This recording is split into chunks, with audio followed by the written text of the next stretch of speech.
relações ecológicas pela professora Ana Lídia. As relações ecológicas são interações entre os seres vivos que vivem em determinado ambiente.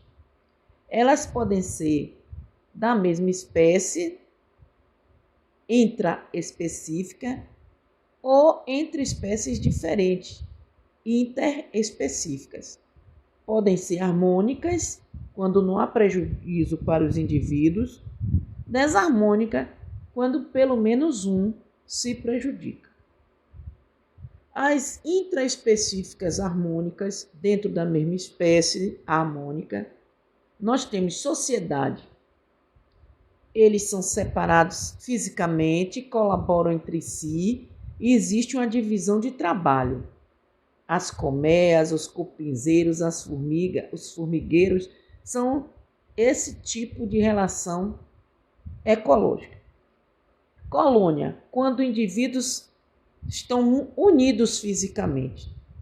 Então, temos determinadas algas e as caravelas portuguesas.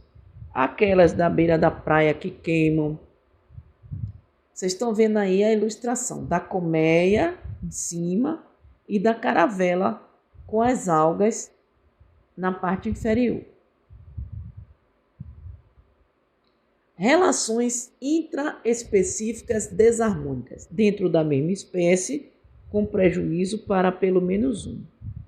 Canibalismo, quando um indivíduo da mesma espécie se alimenta de outro. Competição, quando indivíduos da mesma espécie brigam por território, por parceiros sexuais, por alimentos, por iluminação, etc, etc. Você vê aí uma chave, um mapa mental com todas as relações ecológicas. Harmônicas, desarmônicas, intraespecíficas, interespecíficas. As relações interespecíficas, espécies diferentes, harmônicas, nós temos mutualismo, quando indivíduos se encontram intimamente associados e criam até um vínculo de dependência, como nos líquens, nos cupins e protozoários e nas micorrizas.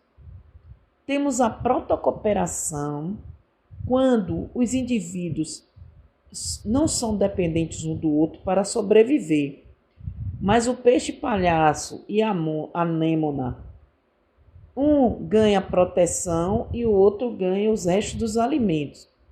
Os pássaros que se alimentam do carrapato bovino.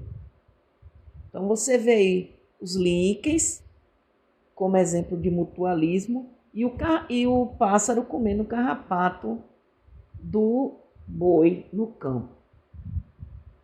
As relações interespecíficas harmônicas também temos o inquilinismo, onde uma espécie usa a outra para abrigo.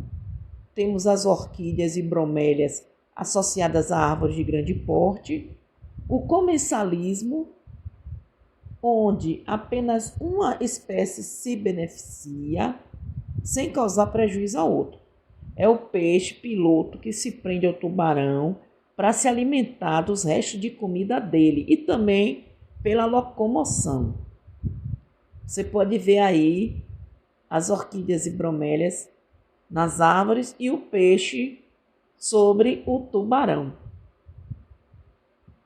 Nós temos relações interespecíficas desarmônicas.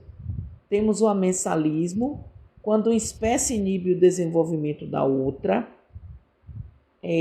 A liberação de antibiótico por determinados fungos, causando a morte de certas bactérias. A penicilina foi descoberta assim, por Alexandre Fleming. Ele estava estudando uma placa com bactérias, deu fungos nessa placa e ele observou que as bactérias morreram. Assim, ele descobriu a penicilina, que é extraída de um fungo. O predatismo, o indivíduo mata o outro para alimentar-se, como a serpente e o rato. Vocês podem ver aí na ilustração. Temos também parasitismo. O parasita retira do corpo do hospedeiro nutrientes para garantir sua sobrevivência. A lombriga e o ser humano, a largata e folhagens, o carrapato e o cachorro, a pulga e o cachorro também são exemplos de parasitismo.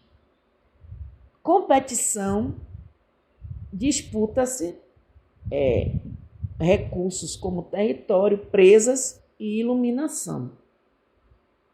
Bons estudos, boa sorte.